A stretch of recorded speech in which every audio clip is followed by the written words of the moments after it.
How come I can't control this?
I can control.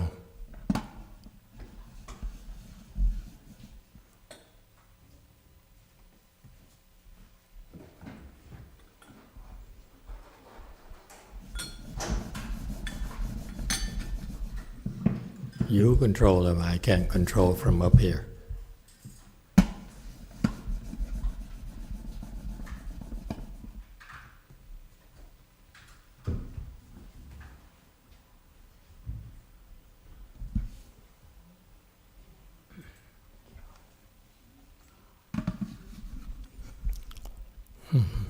It works, thank you.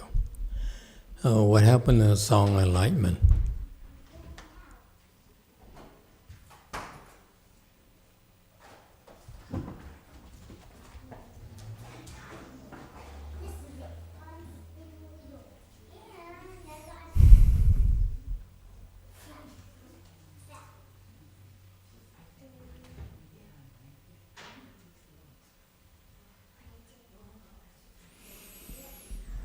Okay, good morning everyone. We're here today at Go Forest to do our chant class here. Thank you all for joining us. I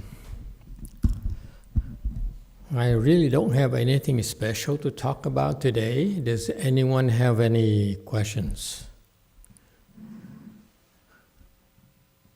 Every week is different for us because different people come from different kinds of backgrounds and interests and levels, and therefore it's good, it's helpful if you ask questions because then we can address your needs and your curiosities more directly.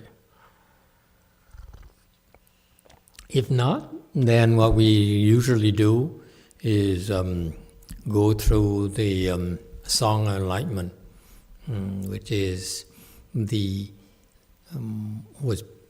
was written by a great Chinese chant master, Master YongHua, who was a disciple, who was considered to be the seventh patriarch. He was a disciple of Master Huineng, the sixth patriarch in China.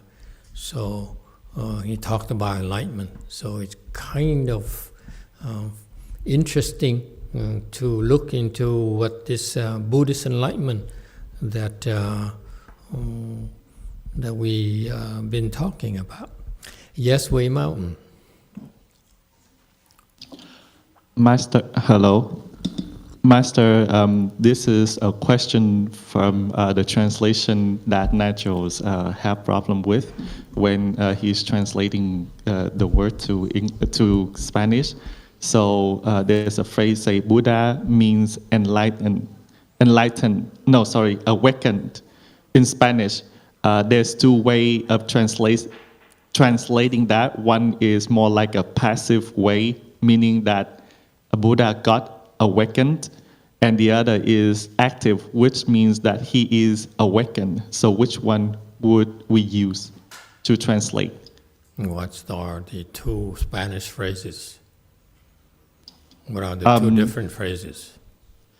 One is the Buddha got awakened, In and Spanish. the other in Spanish. That is the passive way. And the active way is Buddha is an awakened. What is the Spanish phrases? I'm not He did asking not. for English phrase, I'm asking for the Spanish phrase. Oh, he did not. Sorry, he did not say Then I can't answer you. explicitly in Spanish. Okay, thank you, Because Master. your I'll question ask is him. not clear. I can't really understand the translation. If you give me the Spanish phrases, I might be able to understand it because Spanish is similar to French. It's Latin-based, so it's easier for me. Your translation from Spanish to English is necessarily helpful at all. Okay, thank you, Master. I'll ask him. Okay, so as I was saying, this is Chinese wisdom about Buddhist enlightenment. So we've been talking about this for over a year now, but we always leave the floor open for questions for everyone. So far we got to slide 103, and Master YongHua talked about, excuse me, enlightenment, the state of enlightenment. So he says, he basically says, my teacher certified me to be enlightened, which is a salient characteristic of Buddhism. In Buddhism, you don't ever proclaim that you're enlightened. Okay? You really must be certified by someone else who's enlightened. So those, contrary to the Americans here, or the new era people who talk about enlightenment and claim they're enlightened, then in Buddhism we know they are not enlightened.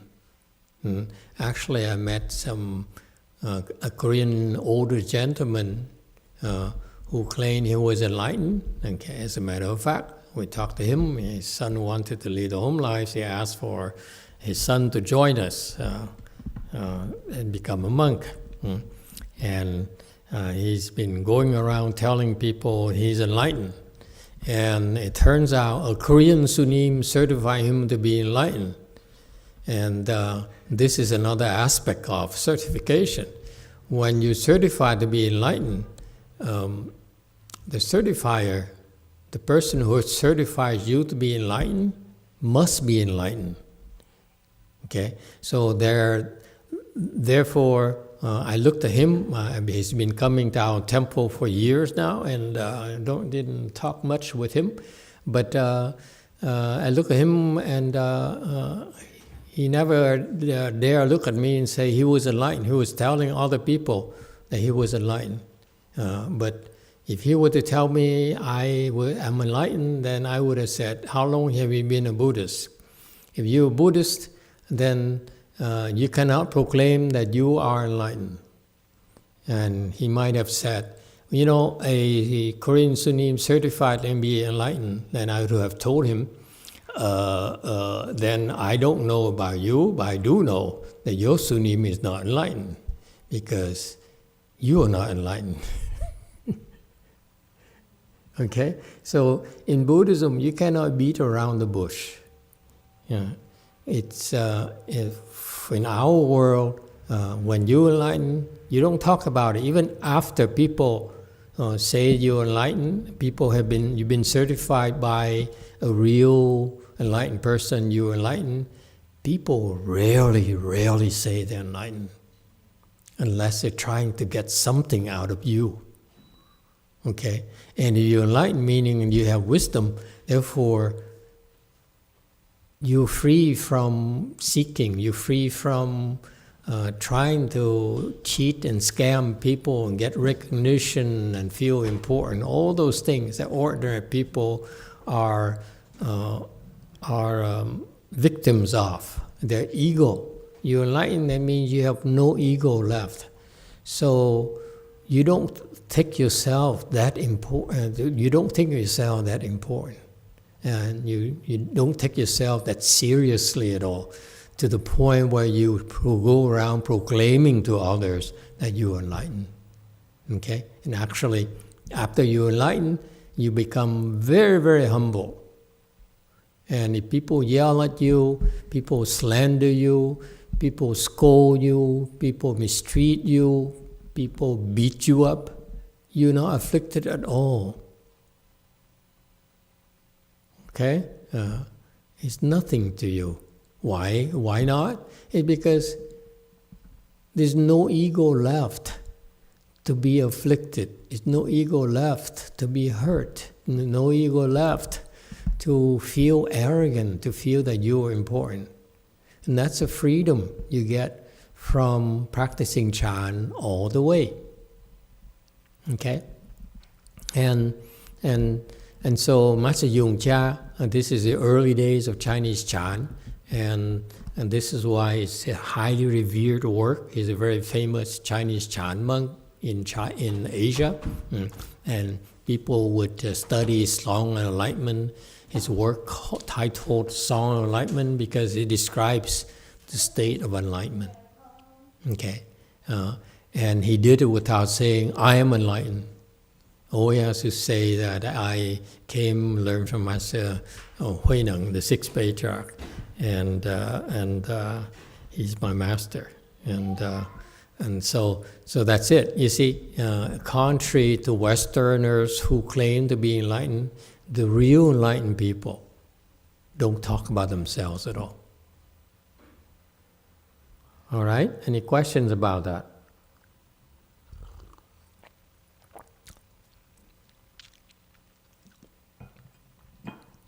And you will find your share of encountering people here in our Dharma ending age, where in this era where evil and nastiness prevail, dominate, predominant. That plenty of people try to scam you, try to con you by claiming they're enlightened. Yes, Wei Mountain. Emitofuo, Master, on the topic of Arhat and enlightenment, I have a question. So recently I keep hearing somebody said, I guess a Dharma master saying to the disciple, when you become enlightened, as soon as you certify fourth stage Arhat, you have to become a left-home person. So I wonder what's the implication of that, and does that consider an offense? Because then it makes everybody believe that your fourth stage Arhat, you have to be a left-home person. So if you're a lay person, it doesn't happen, I guess. So could you talk about that? Is that considered an offense? Could you explain to me your statement, everyone believes that thing, and is it an offense? What is an offense? Well, so I guess would that consider like an untrue statement? What is it? What is it? The claim that as soon as you get to fourth stage, you have to become a left-home person. In other words, I will forgive you because you look Asian to me. You cannot speak English that way to me, okay? And expect me to give you a clear answer. Is it? You could have said, is that master correct? Oh, thank you, Master. You can't use it because you cause problems for me. In some bad days, and I'm really feeling very afflicted because I'm not enlightened. Absolutely not. I answer you wrong, and then I make a fool of myself. Okay, so rephrase the two sentences, please. So the master who said, as soon as you certify fourth stage, you have to become a lifan person because because of ingong, you have to receive offering. Is that master making an offense? Is that, I guess? Okay, thank you for rephrasing it. What about the other one? that I asked for clarification. What would the implication for the people, the other audience who's listening to that statement? How would that affect them? Like. Okay, I will answer the second question about how would that affect them. I will give you a very clear answer. I have no idea. Thank you. I'm not there. I can't read the minds. How can I know how it's going to affect them? Okay. What about the master? Is he correct? I have no idea. I'm not beating around the bush, okay, because it's none of my business. Why should I comment about whether a monk is right or wrong? I can't care less. Whatever he wants, whether a monk or a nun, we have some nuns here. We have more nuns here than monks, therefore, I don't know why, but anyway, that's a different story. Whatever that monk decided to tell his people is his business. It's none of our business. I'm gonna not comment on this sunim and that sunim and so forth until it affects my disciples, my students. Okay, who is he, by the way? Well, it was a nun, so I guess how would that affect me for listening to that? Does that cause me not to have a plant bad seed or something? Okay. Thank you. What kind of nationality is this nun? Is he Vietnamese, Chiu Chow, Chinese? Hong Kong. Hong Kong, Cantonese, Hong Kong people? Okay. Yeah. All right. And then let's keep her.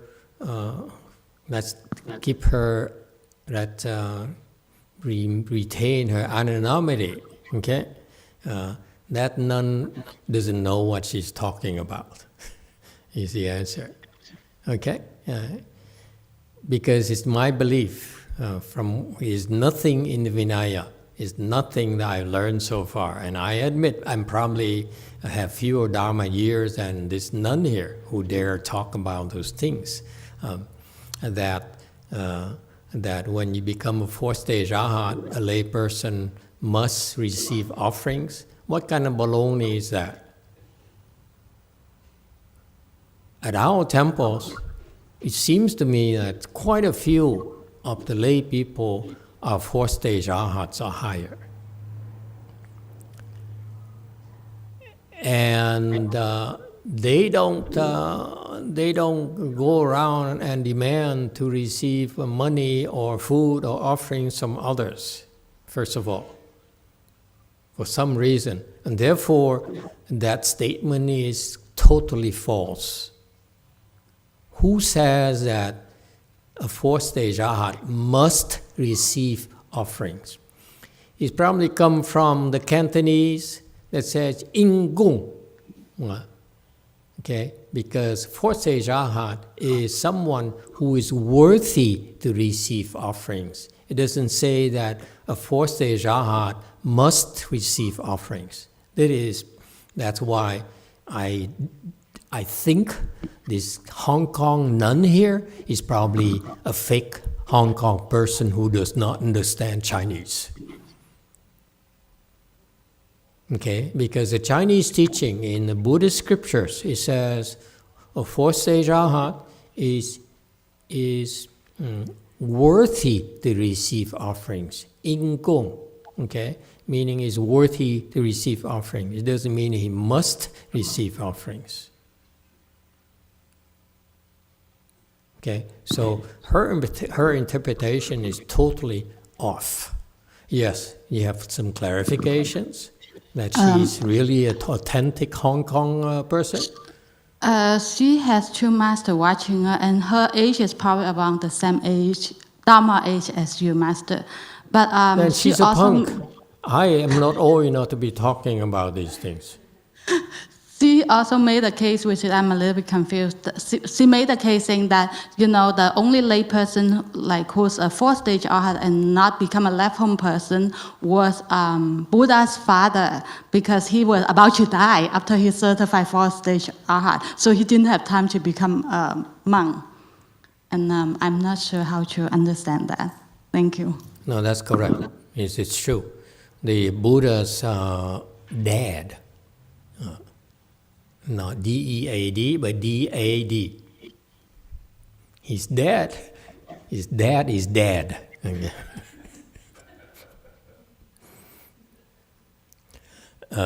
It's true. The Buddha's father was following him a lot when the Buddha, when possible, when the Buddha was teaching near his father's kingdom, and studied Buddhism under the Buddha as well. Took refuge with the Buddha himself. Okay, and he certified to third stage arhat. Okay, and by the time he died, the Buddha sent his disciples over and spoke Dharma for his dying father, the Buddha's dying father, and the father certified the fourth stage arhat on his deathbed, and he passed. So it's correct. So this nun here apparently is well read. This is a problem with monks and nuns nowadays. They go to school, they study the scriptures and so forth, and the majority of the monks and nuns now are of the beliefs they're supposed to go get a degree from a good university in Buddhology, in philosophy, preferably Buddhology, Buddhist theology or whatever, and come back and teach and receive certification that they understand Buddhism. It's actually a horrible mistake. Even my own master, Master YongHua, encouraged and funded his monk disciples and nun disciples for going to universities, get a degree in Buddhology. Okay, I knew a couple of them, a couple of monks. One got a PhD from Buddhology in Wisconsin, which is #1 Buddhology department. Here in the U.S., they're very well known, and the other is Buddhology from, I think, some small school, university, close to Berkeley, around Berkeley. And so those are the people I talked to. And I was shocked because these people actually are enlightened. And they went for their PhD after they became enlightened. And to me, just in my personal opinion, to me, it is a travesty. Because, as I said, if you understand the concept of enlightenment, okay, your enlightened meaning is no ego left. Okay? It's no more fame seeking. How would they allow themselves to seek certification from, I apologize, from a bunch of professors who are not enlightened? That piece of paper, a diploma there that you put on the wall is totally worthless to us Chan professionals. It's zero. I'm not impressed. I'm personally not impressed at all. So for me, for these two monks who are enlightened already, to spend years of their lives going for PhD in Buddhology so that they can put it there, I am Master so-and-so, PhD, and so forth, it's nonsense. To me, I would never pay for it. You monks and nuns are welcome to go do it. It's your life. But I would never pay for it. Never. I'd rather buy some ice cream. To me, it's much more rewarding, much more meaningful to use that ice cream, that money to buy ice cream for all of you for the entire year. All of you today, present today, including the boys. Sounds good, huh, boy?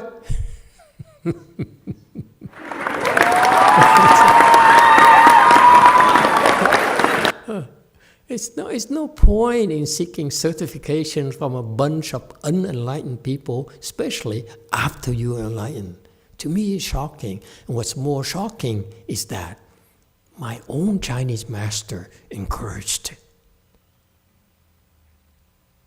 So now, we're telling the other monks and nuns it's okay to get certified, get a PhD from a university to be recognized as an expert in Buddhism. That's nonsense to me.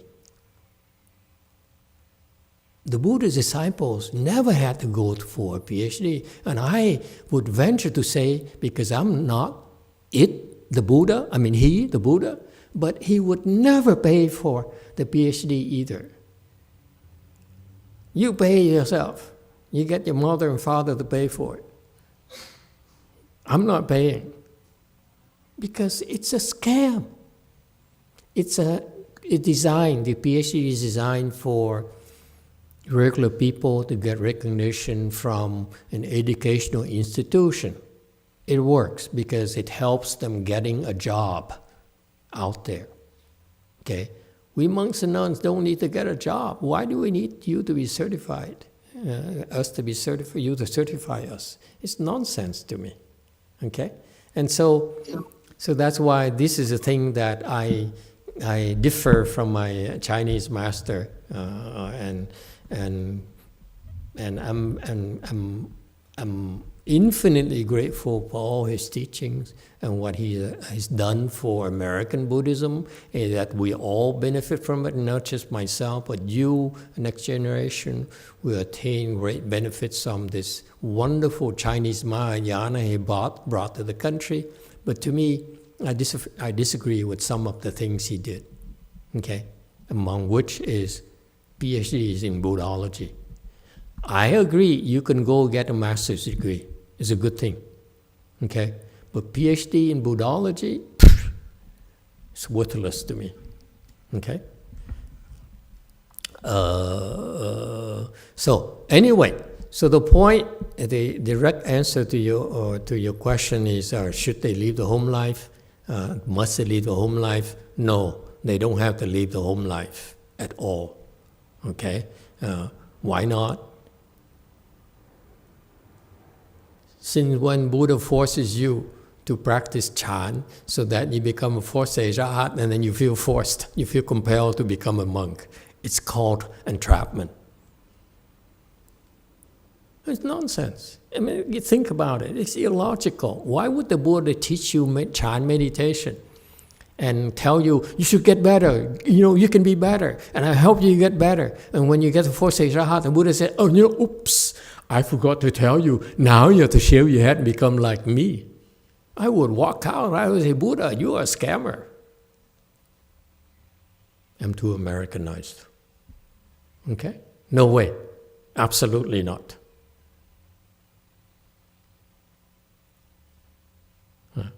Yes, Wei Mao. Hello, Master.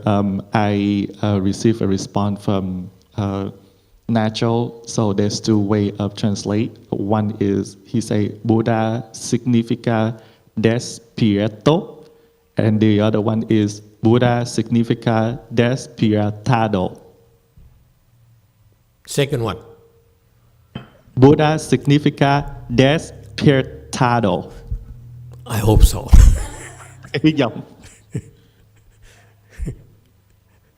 Master, so which one would be appropriate in this situation to translate? One or two? I choose two. Yes, thank you, Master. There you go. Good luck to you. Next. DTT. Yes. Master. What? You were here last night. I'm free. No attachment. Okay. Sorry. I didn't mean to make demands on you. Yes, you're a free spirit. Master, still easily afflicted free spirit. Master, I previously asked Master Z this last week, but I'd love to have your perspective as well. Okay. The question I asked was, is the experience of self, that is to say, an observer that mediates experience, is that simply a thought that persists through time, that just doesn't stop? Repeat that. The experience of a self, an observer of reality, is that An simply experience just of what? the self? An experience of self as an observer of reality. What does So that I'm does that defining mean? the self just provincially as one who observes reality. What observe reality? Can you speak in English, please? Okay, well, Or you prefer Vietnam? I can't say the true meaning of the self because I don't know what that means, but how I experience what I think of as the self is, this person who observes things. Observe things. So let me put it this way for you. Okay, this person here, according to you, observes a bowl of wonton soup. He only observes. Well, he takes action as well. Well, what? So make up your mind. You want to observe or you want to take action?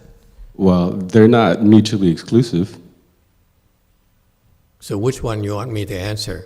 The first, number one, or number two? Both. Okay, rephrase your question then. Okay, let me stop that. Okay, I won't make the definition then, so it's easier. Please do. Okay, so How come you're so dark? You've been out in the sun recently? it's dark in San Francisco right now. Precisely my indirect point. Why is it we have some sort of lost power or budget cutback or what? They don't That's like a Master you. Z question. Yeah, they don't like you, therefore they keep you in the dark, or what? Okay, Master Z will tell you. Okay, go ahead. Rephrase your question then. Is the self simply a thought that persists through time, that just doesn't stop, unlike other thoughts?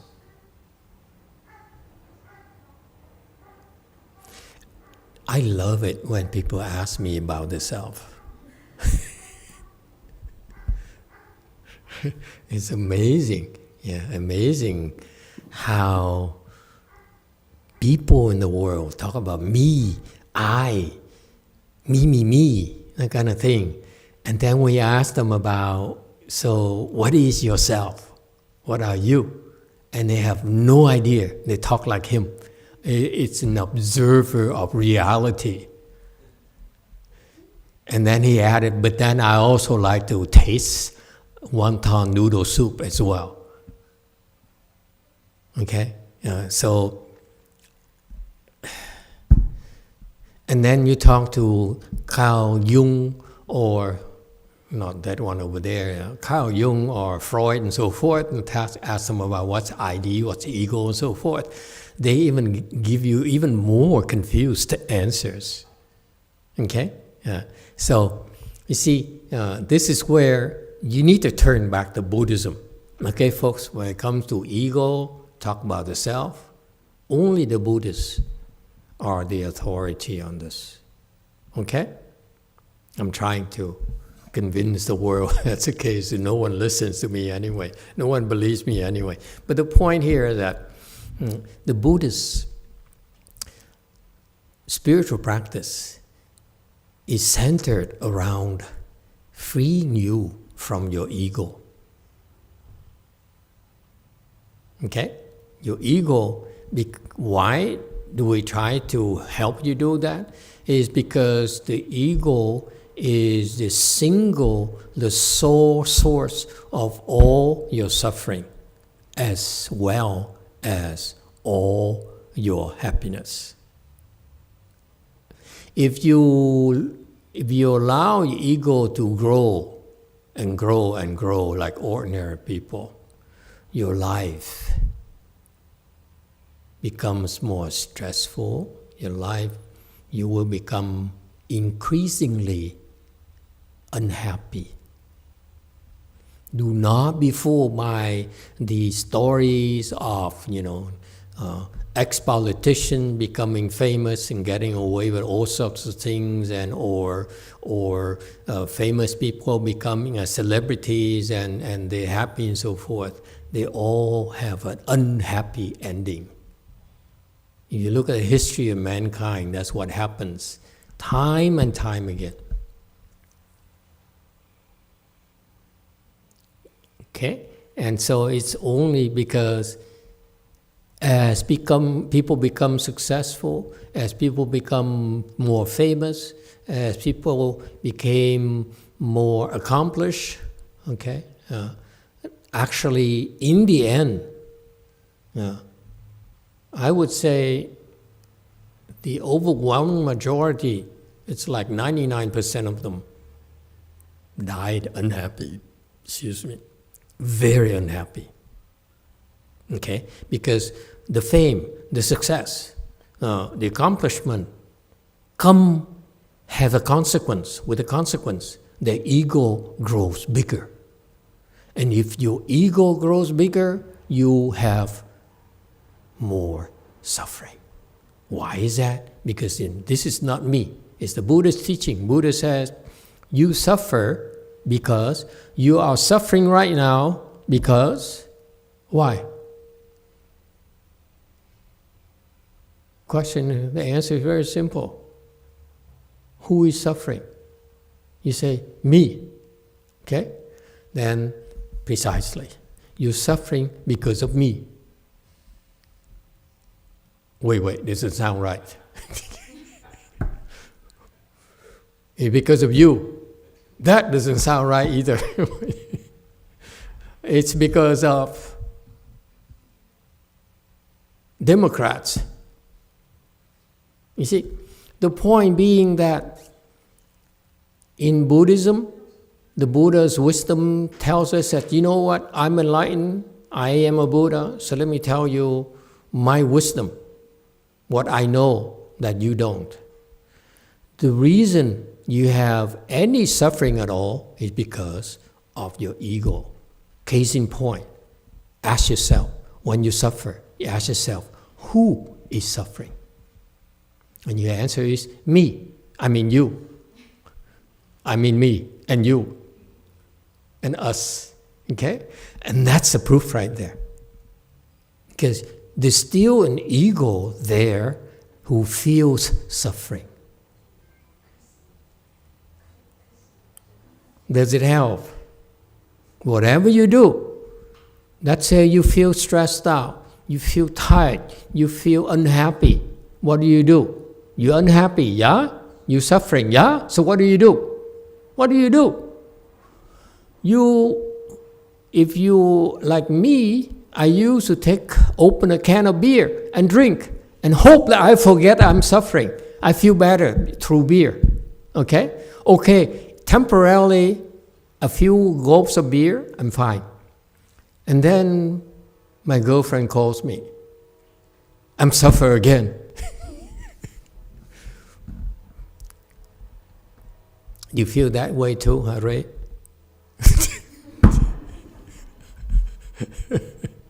Okay, my point being that, bottom line, we are suffering because there's an ego, there's a person who feels suffering. If you take out the ego from the equation, the question is, who's suffering? And you say, oh, I am suffering. In Buddhism, we're very practical. In Buddhism, when we suffer, and someone asks me, and you complain to your neighbor and say, I'm really suffering. I hate it. I'm really hurting. I'm feeling so bad. I feel so depressed. Anyone? Sound familiar? Huh? I speak from experience. Okay? Okay? You ask, when you say that, okay, the question posed to you should be, who's suffering? You say, I'm suffering, I'm suffering. Then, the best way to deal with your suffering is what? It's not a beer, it's not a glass of wine, it's not a new washer and dryer, it's not vacation, which although it helps a little bit, okay? But it's not a long-term solution. It's only temporary band-aids. The wound is still there. You're only covering it up. All right? So that's what worldly people do. They're suffering, they're unhappy. So they find a temporary fix. You know? The Koreans like to do that. When they talk to you, it reminds me of something the Americans here do. So my point is that worldly people, when they are not happy, they're suffering, they only know of temporary fixes.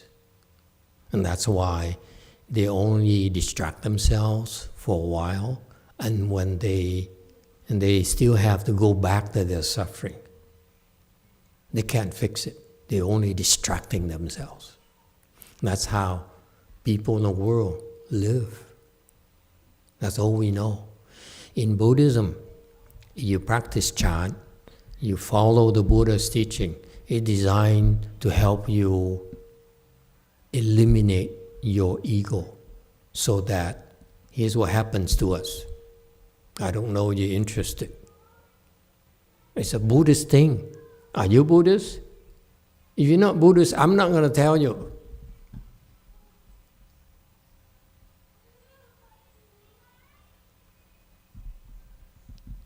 Any problems? Anyone who's not Buddhist? Chung, are you Buddhist? He's Buddhist, okay. The rest of you, anyone who's not Buddhist should... Your boy, he's a Buddhist? He's not Buddhist, right? What? Took refuge? He doesn't look Buddhist at all. Anyway,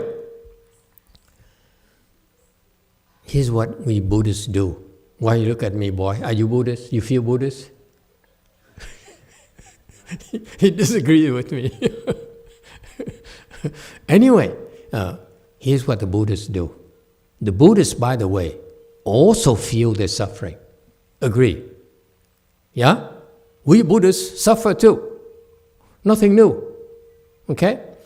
But when we suffer, okay, when we realize we're suffering, because most people, by the way, they've been living in suffering for so long, they don't see suffering as suffering anymore.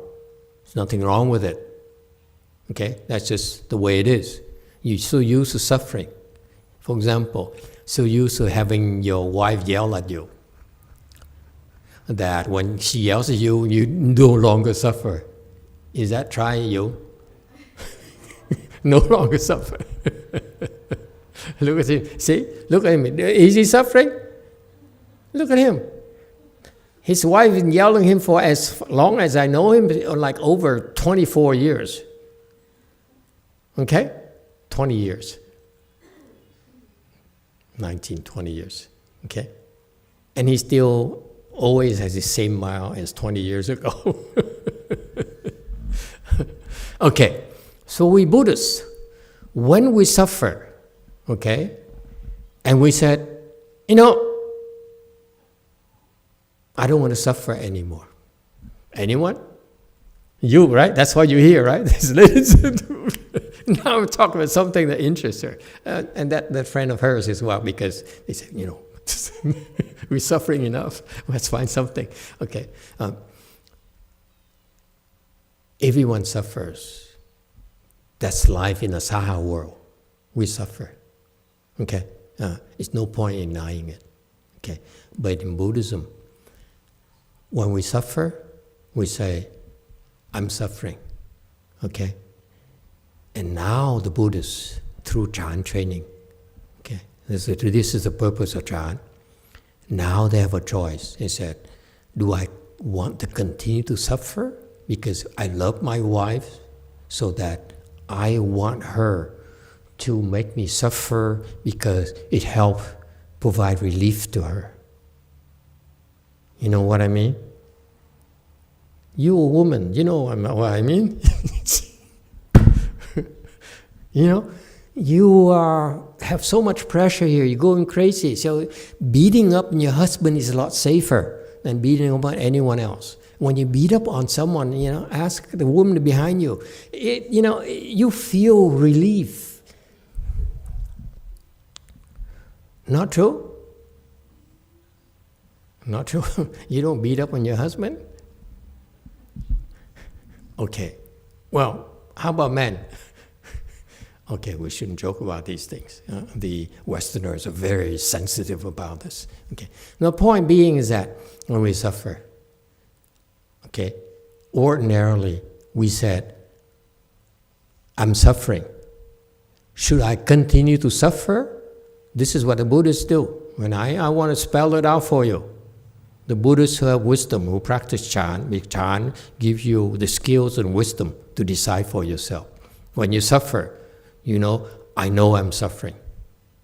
Then you ask yourself, do I want to continue or do I want to stop? Worldly people, when they asked, they said, oh, I'm suffering so much, I want to stop. Okay? They don't know how to stop. They only know, as I told you earlier, how to distract themselves. Distracting yourself is not stopping the suffering. It's actually adding to your suffering, ultimately. Okay? So far, so good? So ordinary people, worldly people, do not know how to stop their suffering.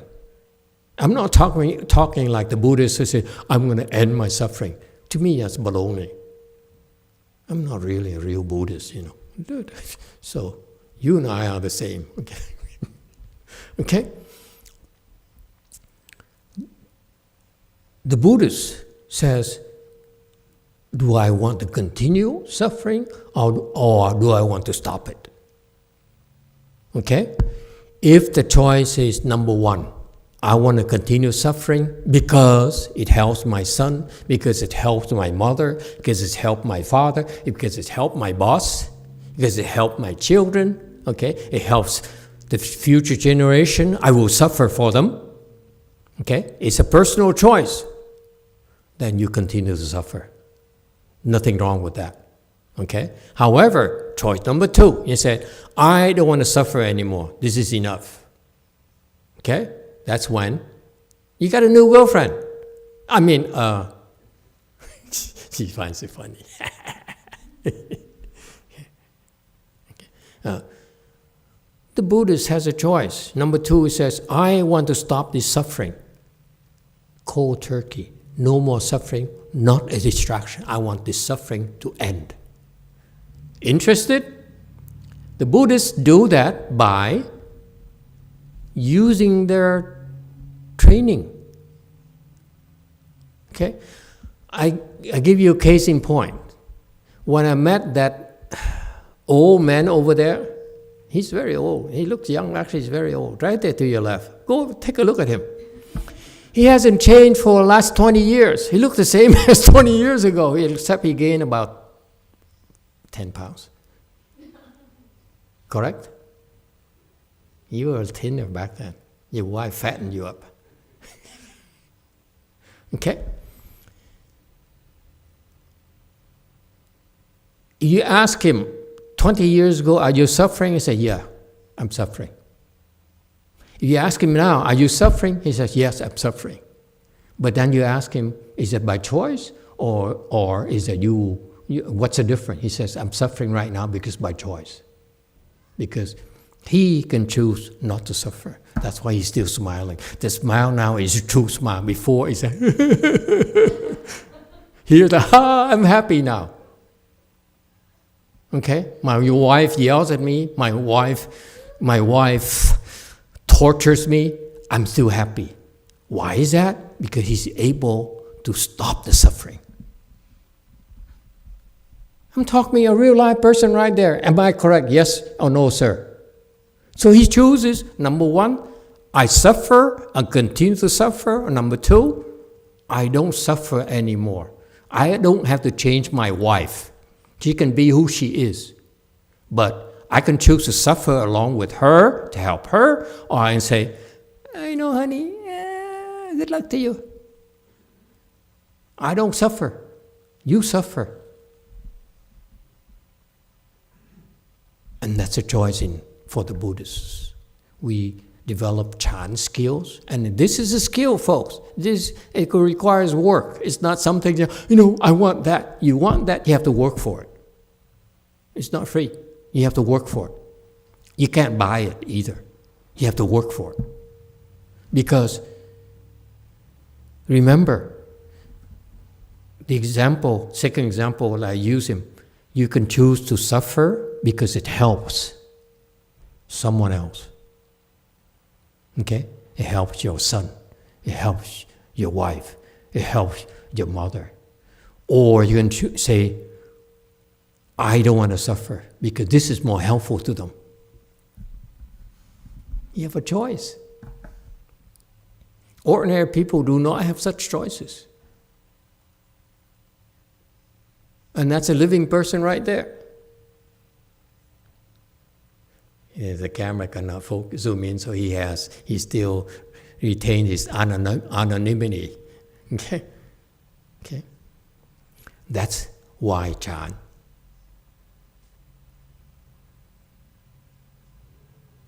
Okay? Chan is you choose to suffer because it helps, or you choose not to suffer anymore because it helps. It's your choice. Okay? And the reason that how you choose not to suffer anymore is because you squash your ego. If you get rid of your ego, then it's no one else who's suffering. It's not your wife's fault. It's not no one else's fault. It's you who decides to suffer, ultimately. Is that clear? Ordinary people, when they suffer, they really don't have a choice. They say, okay, I'm suffering so much. But they don't know how to end the suffering. Whereas the Buddhists, when they practice Chan, to a certain point, they can say, I'm suffering, okay? And they say, now they can choose. Do I continue to suffer to help, or should I stop suffering because it's more helpful? They have a choice now. And in order to stop suffering, they acquire the skills to put an end to the ego. Let me put it this way for you, in plain terms. I am suffering. Yes? I'm angry. Yes? No, I'm not angry. I'm suffering. When you said, I realize I'm suffering, the Buddhists, the skilled Buddhists, and say,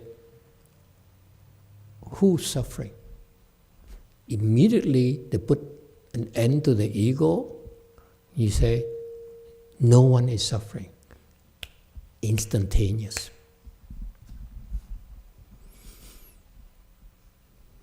That's a Chan skill.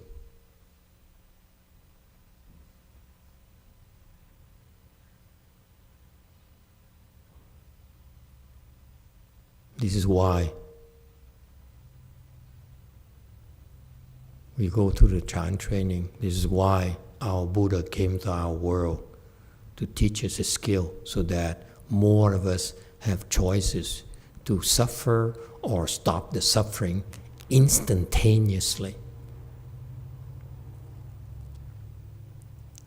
It's a matter of choice. This is very Buddhist. It's not like that Hong Kong Buddhist nun who claims that once you reach that level, okay, then you must do this, you must do that. That's totally baloney. Buddhism is freedom of choice. Do I choose to suffer voluntarily, or do I choose not to suffer? It's my choice, no one else's. Is that clear? It's a skill.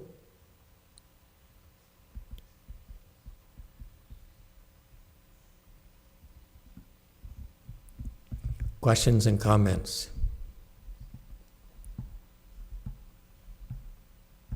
Does it help?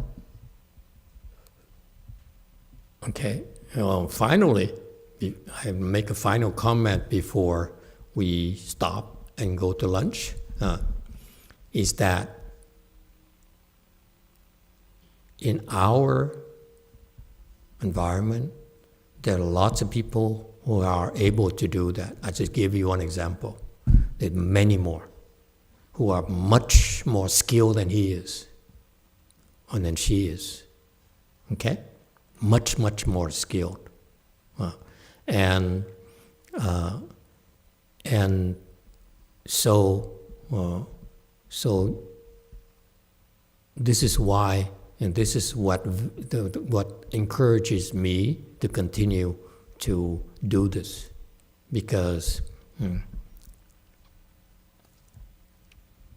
all of you will eventually be able to do this in time.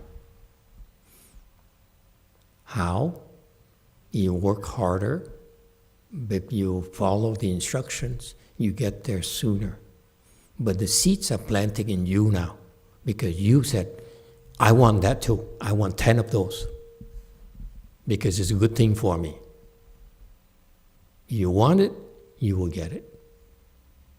This is why we're doing this. We've been doing this for 19 years now, to help you plant the seeds for you to eventually have that ability to choose, live your life by choice, not as a victim of life. Okay? Thank you for coming. Let's go have lunch.